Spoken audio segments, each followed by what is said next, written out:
کر سکتے تھے، مکمل قرآن مجید فرقان حمید پر چل سکتے تھے۔ ہم گنہگار لوگ ہیں، ہم کہاں اور نبی کہاں، وہ اعلیٰ مرتبے اور مقام والے، وہ اللہ کے پاک پیغمبر، اور ہم گنہگار۔ کوئی بندہ یوں نہ کہے تو مذہب اسلام نے یہ چیز دکھلائی کہ نبی کریم صلی اللہ علیہ وسلم کے صحابہ کرام جو تم ہی میں سے ہیں، انہیں دیکھ لو کہ ان صحابہ کرام نے اپنی زندگیوں کے اندر کس طرح قرآن مجید فرقان حمید پر عمل کیا۔ یعنی مذہب اسلام نے ہر لحاظ سے ہماری رہبری اور رہنمائی کی کہ وہ صحابہ دیکھ لو، پاک ذات انبیاء کی، اگر وہ تمہاری سمجھ میں نہیں آتے کہ وہ سنتیں، وہ قرآن مجید فرقان حمید کے مطابق عمل کر سکتی ہیں، وہ پاک ہیں اور ہم گنہگار ہیں، تو فرما اپنے نبی کے صحابہ کرام کو دیکھو، یوں نہ کہو کہ قرآن پر عمل ہو نہیں سکتا، بڑا مشکل کام ہے، یہ تو پاک لوگوں کا کام ہے، اس طرح کا بہانہ نہ بناؤ، بلکہ وہ صحابہ کرام جنہوں نے اس قرآن مجید فرقان حمید پر عمل کیا اور اپنی زندگی عمل کا نمونہ بنا کر، اور پھر وہ صحابہ اور تابعین تبع تابعین جو یہ باتیں لکھ گئے کہ اس صحابہ کا یہ طریقہ تھا، تو میں نے جو آیہ مبارکہ پڑھی اس کے اندر ایک صحابی کا ذکر ہے، اور وہ صحابی حضرت عثمان غنی رضی اللہ تعالیٰ عنہ ہے۔ آپ رضی اللہ تعالیٰ عنہ کو یہ شرف حاصل ہے کہ اللہ کے نبی نے سفیر چنا تو حضرت عثمان غنی رضی اللہ تعالیٰ عنہ کو چنا۔ آپ کو یہ شرف حاصل ہے کہ آپ کا نکاح اللہ رب العزت نے جبرائیل امین کو حکم دیا کہ اے جبرائیل جا میرے پیغمبر کو حکم دے کہ اپنی بیٹی کا نکاح حضرت عثمان غنی رضی اللہ تعالیٰ عنہ کے ساتھ کریں۔ آپ کا یہ مرتبہ اور مقام ہے حضرت عثمان غنی رضی اللہ تعالیٰ عنہ۔ بڑے بڑے صحابہ کرام ہیں، مرتبے اور مقام والے صحابہ کرام ہیں، لیکن یہ ایسا صحابی حضرت آدم علیہ السلام سے لے کر نبی کریم صلی اللہ علیہ وسلم تک جتنے بھی انبیاء کرام آئے، جس کسی کی بھی اولاد ہوئی، کسی کی بھی دو بیٹیاں، ایک صحابی یعنی جو ایک ماننے والا صحابی ہو اس کے نکاح میں نہ آئی۔ بڑے نبی آئے، نبی کریم صلی اللہ علیہ وسلم کے زمانے اقدس سے پہلے بڑے بڑے انبیاء آئے، لیکن کسی صحابی کو، ان کے صحابی کو یعنی جو پہلے نبی گزرے ان کے ماننے والے کو بھی یہ شرف حاصل نہیں کہ ایک کے نکاح کے اندر دو بیٹیاں کسی بھی نبی کی آئی ہوں۔ کسی صحابی کو یہ شرف اور یہ مرتبہ اور مقام حاصل نہیں، یہ حاصل ہے تو حضرت عثمان غنی رضی اللہ تعالیٰ عنہ کو یہ مقام حاصل ہے۔ اور قرآن مجید فرقان حمید نے، بندہ مزہ تو تب آتا ہے، بندہ ہر کوئی اپنی تعریف کرتا ہے کہ میں مسلمان ہوں، میں مسلمان ہوں، یا مسلمانوں کے اندر رہ کر بندہ دوسروں سے کہلوا سکے کہ واقعی وہ مسلمان ہے، یہ کمال ہے۔ اور صحابہ کا مرتبہ اور مقام دیکھیو کہ خود رب العزت ان کے متعلق فرماتا ہے کہ تم سے میں اللہ راضی، تم مجھ سے راضی۔ لقد رضی اللہ عن المؤمنین، یہ آیہ مبارکہ بھی اسی طرف اشارہ کرتی ہے۔ اللہ کے پاک پیغمبر نے جب عمرہ کرنا چاہا حدیبیہ کے مقام پر صحابہ کرام کو جمع کیا اور اپنا ایک سفیر بنا کر، تو صحابہ میں سے 1400 صحابہ مختلف روایات ہیں، کسی نے 14 لکھی، کسی نے 1525 لکھے، بھارت وہ 1400 صحابہ کرام میں سے یہ شان اور یہ مرتبہ اور مقام حضرت عثمان غنی رضی اللہ تعالیٰ عنہ کو ملا۔ پاک پیغمبر نے ارشاد فرمایا عثمان ادھر بات سن، ذرا میرا سفیر بن کر جا کعبے والوں کے پاس، حرم والوں کے پاس، اور انہیں میری سفارت جا اور انہیں میرا یہ پیغام پہنچا دے جو بڑے سردار ہیں مشرکین مکہ جو کافر ہیں انہیں، کہ ہم لڑنے کے لیے نہیں آئے، ہم صرف عمرہ کرنے کے لیے آئے ہیں۔ تو انہوں نے تعالیٰ عنہ جب ادھر پہنچے، انہوں نے حضرت عثمان غنی رضی اللہ تعالیٰ عنہ سے فرمایا کہ آپ بات سن، تو بڑا شرم و حیا کا پیکر ہے اور بڑا تو حیا والا ہے، اس لیے ہمیں حیا آتی ہے، تو عمرہ کرنا چاہتا ہے تو عمرہ کرنے، تاریخ کے اندر آتا ہے کہ تو عمرہ کرنا چاہتا ہے تو عمرہ کر لے، انہیں ہم نہیں آنے دیتے۔ یعنی یہ شرم اور حیا حضرت عثمان غنی رضی اللہ تعالیٰ عنہ کی غیر بھی مان گئے، اپنے تو خود ہی مانتے تھے، شرم و حیا کا پیکر مشرکین مکہ بھی مان گئے کہ حضرت عثمان غنی رضی اللہ تعالیٰ عنہ سے فرمانے لگے کہ آپ بڑے شرم و حیا والے ہیں،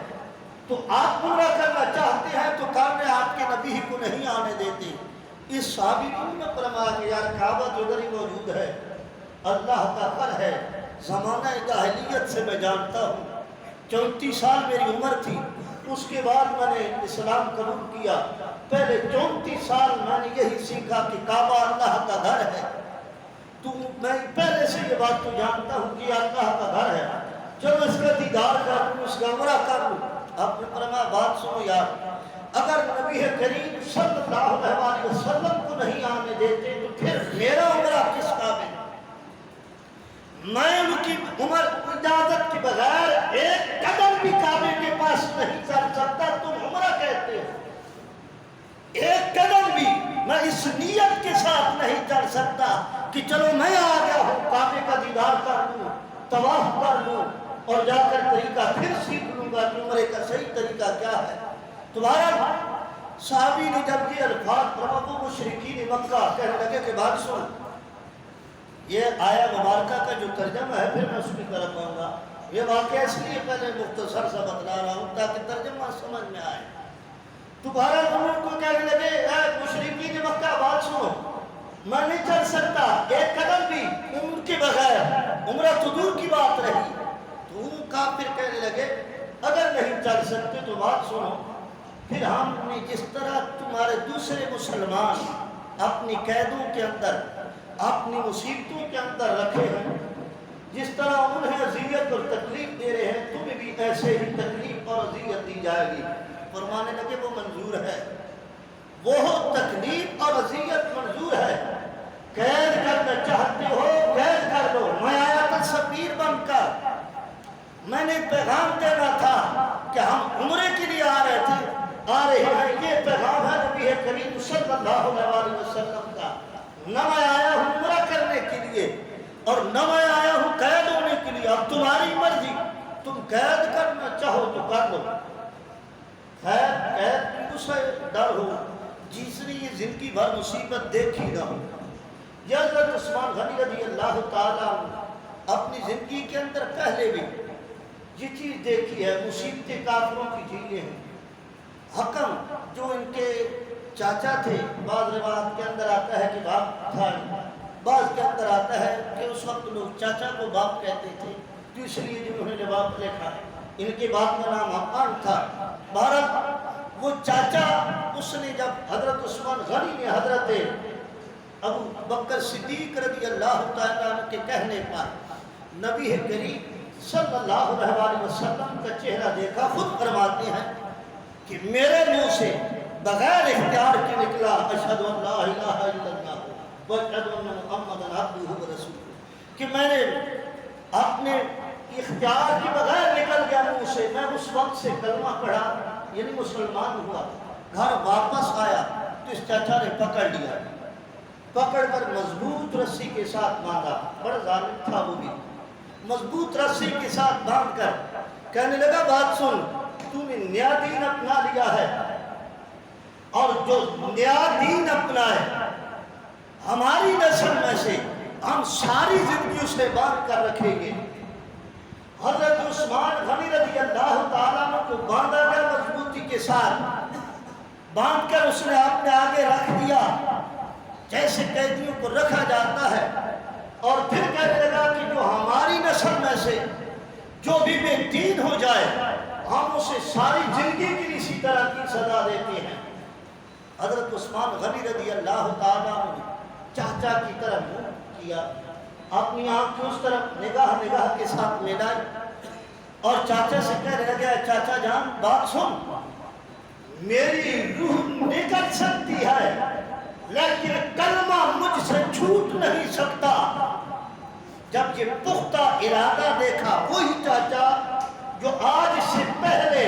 حضرت عثمان غنی کو مانتا تھا شرم و حیا کا پیکر، یعنی شرم و حیا، جس بندے کے اندر حیا آ جائے چاہے وہ کافر بوڑھا ملے چاہے مسلمان بوڑھا ملے،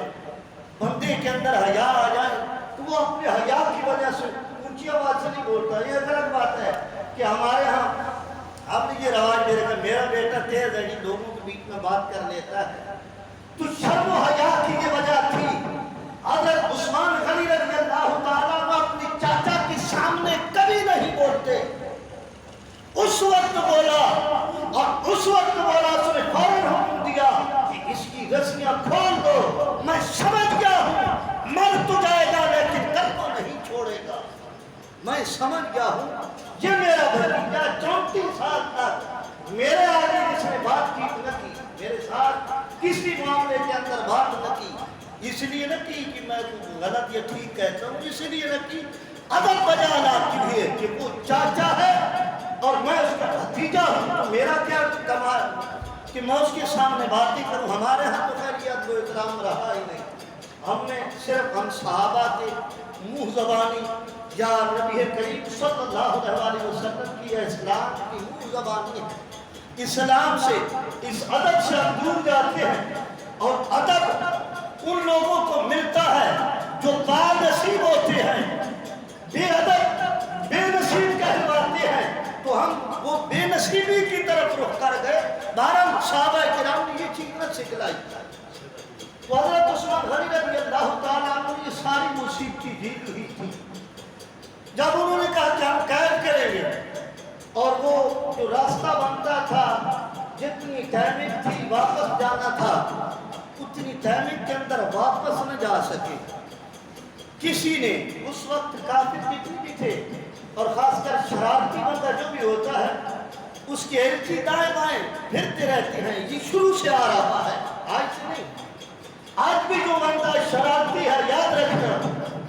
اس کی دائیں بائیں ارد گرد اس کی باتیں پہنچانے والے اور پھر لے کر ادھر جانے والے یعنی لگانے والے اس قسم کے لوگ شروع سے، تو وہ ادھر ہی کسی نے جو صحابہ بیٹھے تھا 1400-1500 بندہ بیٹھا تو یہ ایک درخت کافی نہیں ہے، وہ پتہ نہیں کہاں تک پھیل کر بیٹھے ہیں،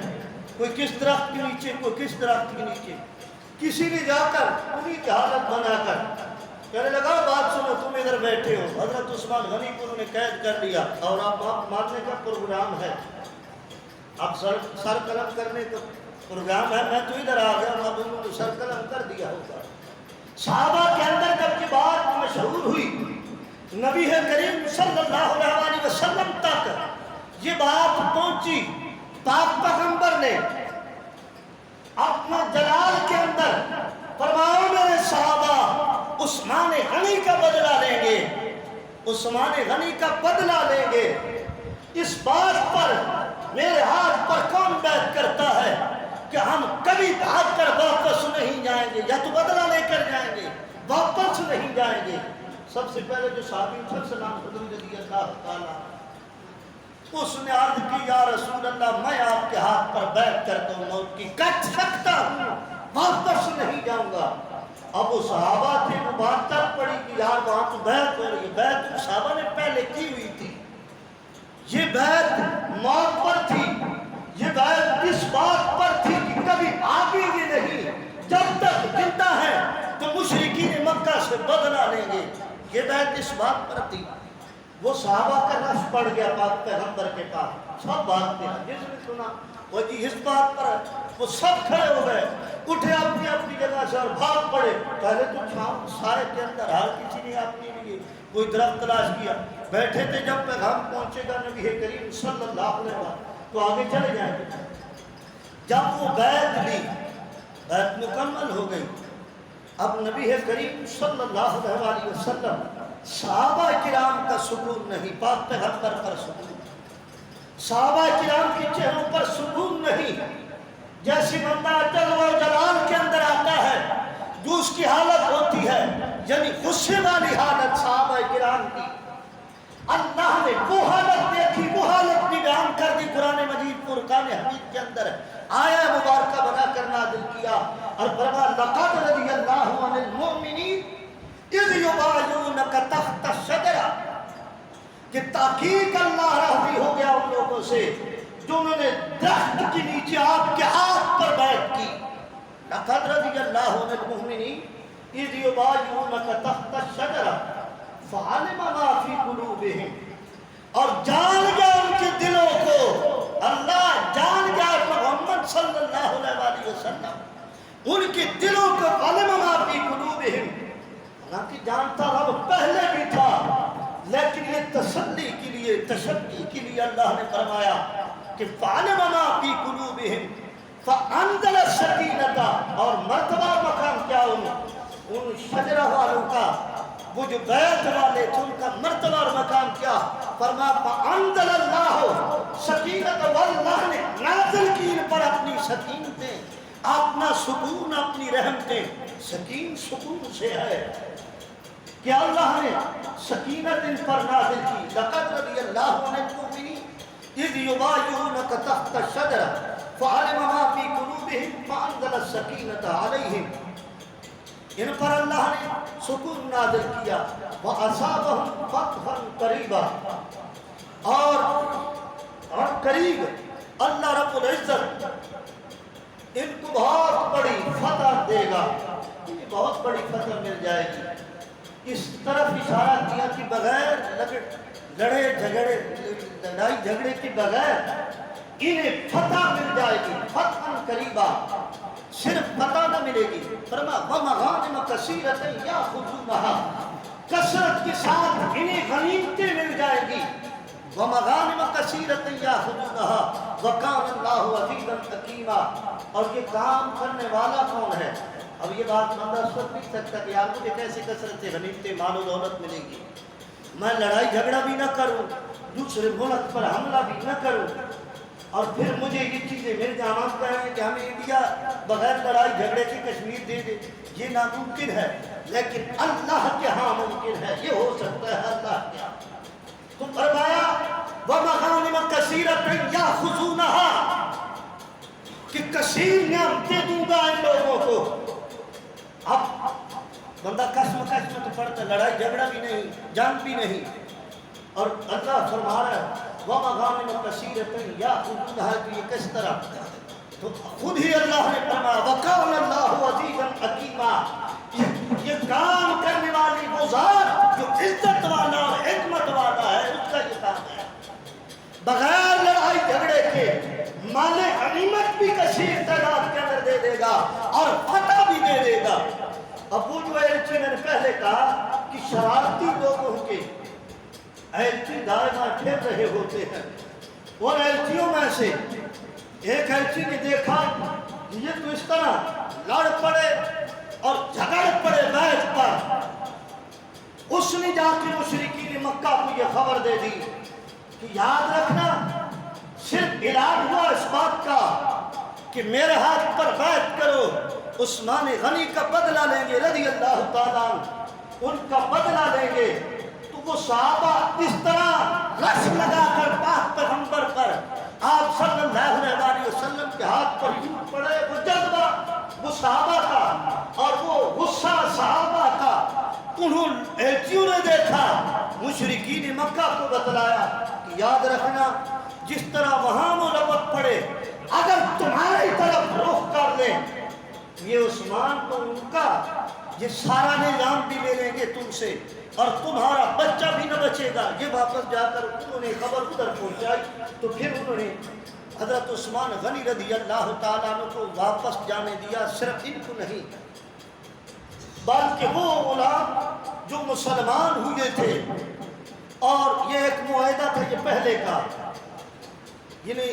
مشرکین مکہ نے معاہدہ کیا تھا پاک پیغمبر کے ساتھ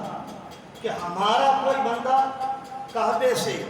کلمہ پڑھ کر آپ کے پاس آئے تو ہم پکڑ لیں گے، واپس جائیں گے، آپ سے مانگیں گے، آپ دے دیں گے، اور تمہارا کوئی آئے تو ہم واپس نہیں دیں گے. اسلام نے یہاں تک چھوٹ دی. نبی کریم صلی اللہ علیہ وسلم نے یہ معاہدہ طے کیا تھا کہ تمہارا کوئی آئے تو ہم واپس نہیں دیں گے، ہمارا جائے تو ہم واپس لے آئیں گے۔ تو وہ جو مسلمان ہوتے تھے بعد میں بھی، ہجرت کے بعد بھی، انہوں نے انہیں بھی پکڑ رکھا تھا۔ جب وہ ایلچی واپس آئے اور انہوں نے یہ خبر سنائی کہ ادھر جتنا رش لگ چکا ہے، ان مسلمان صحابہ کی یہ حالت ہے، مشرکین مکہ کو بدلا چھوڑنا ایک عثمان کو تھا، سارے مسلمانوں کو انہوں نے آزاد کر دیا، باقی جتنے غلام بھی تھے۔ یہ اسلام کا ایک روب ہے، یہ دبدبہ ہے اسلام کا، یہ روب ان تک ان کے ایلچیوں نے پہنچایا۔ لیکن یاد رکھنا، اس روب کے لیے پہلے صحابہ جیسا عمل کرنا پڑتا ہے،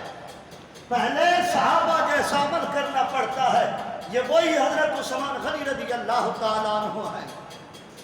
بڑے بڑے جلیل مقرر صحابہ کرام گزرے اور بڑے بڑے انبیاء کرام گزرے، لیکن اس صحابی کو یہ مرتبہ اور مقام حاصل، یہ اعزاز حاصل کہ سب سے پہلے مکے کے اندر سے جس نے ہجرت کی اپنے اہل خانہ کے ساتھ، حالانکہ مالدار تھا، سب کے اندر مالدار تھے یہ صحابی، لیکن وہ مال و متاع سارا چھوڑ دیا اور صرف خود ہی نہیں بلکہ اپنی اہلیہ کے ساتھ، اپنے گھر والوں کے ساتھ جس نے ہجرت کی، صحابہ کرام میں سے یہ پہلا صحابی ہے۔ تو بہرحال یہ صحابی کا صرف یہ مرتبہ اور مقام ہی نہیں بلکہ سنن ابن ماجہ سیاستہ کی کتاب، نبی کریم صلی اللہ علیہ وسلم کا فرمان مبارک سیدنا حضرت ابو ہریرہ رضی اللہ تعالیٰ عنہ راوی ہے، اور وہ فرماتے ہیں کہ پاک پیغمبر نے ارشاد فرمایا، نبی ہریرہ رضی اللہ تعالیٰ عنہ ان رسول اللہ صلی اللہ علیہ وسلم، پاک پیغمبر نے ارشاد فرمایا، لکل نبی رفیق فی الجنہ، جنت کے اندر ہر نبی کا ایک ساتھی ہوتا ہے دنیا ہی کے اوپر۔ جیسے ہم وہ واقعات تو سناتے ہیں سریلی آوازوں سے اور بڑا بنا سنا کر کہ حضرت موسیٰ کلیم اللہ علیہ السلام نے التجا کی، باری تعالیٰ میرا جنت کے ساتھی مجھے دکھلا دے۔ تو حضرت موسیٰ کلیم اللہ کو جواب ملا کہ جہاں تو رہ رہا ہے جہاں تیرا ساتھی نہیں، کہہ رہا تیرا ساتھی کچھ اتنے 2 مہینے 3 مہینے پیدل لگے گی، آگے گوشت کی دکان آئے گی، وہاں گوشت کی دکان پہ جو کسائی کام کرتا ہے، کل قیامت کے دن جنت کے اندر تیرا ساتھی ہوگا، جنت کے اندر تیرا ساتھی ہوگا۔ یہ واقعہ ہم سناتے ہیں والدین کے مرتبے اور مقام کے اندر۔ موسیٰ کلیم اللہ جنتی ساتھی کو دیکھنے کے لیے چل پڑے، اس کسائی کے پاس گئے۔ اب جب دیکھا وہ کسائی ہے، گوشت کا کام کرتا ہے، گوشت بیچتا ہے، ادھر بیٹھے رہے، کس کا دیکھوں عمل کون سا ہے کہ میرا ساتھی اللہ نے جنت میں بنا دیا۔ شام ہوئی، وہ گھر گیا، آپ ہی ساتھ چل پڑے، اسے بتلایا یار میں موسیٰ پیغمبر ہوں، وہ ماننے والا تھا پیروکار تھا، چلو جی حضرت چلیے پھر گھر چلتے ہیں، شام کو رات وہاں رہیں گے۔ گھر گیا، اس کے والدین بوڑھے تھے، اس نے کھانا تیار کیا، موسیٰ کلیم اللہ علیہ السلام سے فرمانے لگا کھانا کھا، اور خود بجائے اپنے منہ کے اندر لقمہ ڈالنے کے اپنے والدین کے منہ میں ڈالتا تھا۔ یہ ایک مرتبہ اور مقام اس کسائی کا کہ اس کو کل قیامت کے دن موسیٰ کلیم اللہ نے جب دیکھا کہ چادروں کے اندر کوئی لپٹا ہوا، اس وقت کا جو لباس تھا، بوریا جو کتابوں کے اندر ہے، وہ لپیٹی ہوئی چیز تھی، وہ لقمہ در ڈالتا تھا۔ پوچھا نہیں، یہ ساتھی جو ہے جنت کا، دیکھتا ہوں اس کا عمل اور کون سا ہے۔ وہ اٹھا، آپ نے دیکھا وہ پیچھے اس کے والدین ہیں، وہ دونوں ہیں، وہ لقمے ان کی منہ کے اندر لقمے ڈالتا ہے۔ اس وقت موسیٰ کلیم اللہ جلالی نبی سے جلال میں آئے، فرمایا اللہ تو نے حق کیا، واقعہ ہی میرا ساتھی ایسا ہی ہونا چاہیے جیسا یہ شخص ہے، واقعہ اسی کا حق ہے۔ تو وہ والدین کے مرتبے اور مقام کے اندر ہر نبی کا ساتھی ہوتا ہے جنت کے اندر۔ تو ہمارے پاک پیغمبر نے ارشاد فرمایا، صحابہ سارے مرتبے اور مقام والے، سارے جنتی، فرمایا لکل نبی رفیق فی الجنہ، ہر نبی کا جنت کے اندر ساتھی ہوگا، ورفیقی فی الجنت عثمان فیہا، جنت کے اندر میرا ساتھی ساتھی عثمان غنی رضی اللہ تعالیٰ عنہ، ایک مرتبہ اور مقام نہیں حضرت عثمان غنی کا کہ جنت کے ساتھ آل کے حدیث پاک سنن ابن ماجہ کی مشکات والے نے بھی اس حدیث مبارکہ کو نقل کیا، آخری حدیث حضرت کعب بن عجرہ ذکر رسول اللہ صلی اللہ علیہ وسلم، یہ فرمان مبارک پاک پیغمبر کا نقل کرتی ہیں کہ نبی کریم صلی اللہ علیہ وسلم ذکر رسول اللہ صلی اللہ علیہ وسلم، ذکر کیا پاک پیغمبر نے فتنۃ فقربھا، ایک فتنے کا جو قریب میں پڑے گا، ایک فتنے کا جو قریب میں پڑے گا، اس فتنے کا ذکر کیا نبی کریم صلی اللہ علیہ وسلم نے، فمر رجل راسہ مقنع، ادھر ہی سے ایک شخص گزرا، مقنع راسہ، جس نے اپنا کپڑا اس قسم کا لپیٹا ہوا تھا کہ اس کا منہ سامنے نظر نہیں آ رہا تھا، کپڑا لپٹے ہوئے اپنے آپ کو کپڑے کے اندر لپیٹ کر شخص گزرا، نبی کریم صلی اللہ علیہ وسلم نے ارشاد فرمایا کہ کل فتنہ قریب کے اندر جو فتنہ ہوگا، اس فتنے کے اندر جو بندہ ہدایت پر ہوگا وہ بندہ ہے جو سامنے جا رہا ہے۔ حضرت کعب بن عجرہ رضی اللہ تعالیٰ عنہ فرماتے ہیں کہ فاخذت ووجدت، میں بھاگتا ہوا اس صحابی کے پاس پہنچا، ان کی دونوں بازو سے پکڑا، فقال استقبلت رسول اللہ صلی اللہ علیہ وسلم، اس کا چہرہ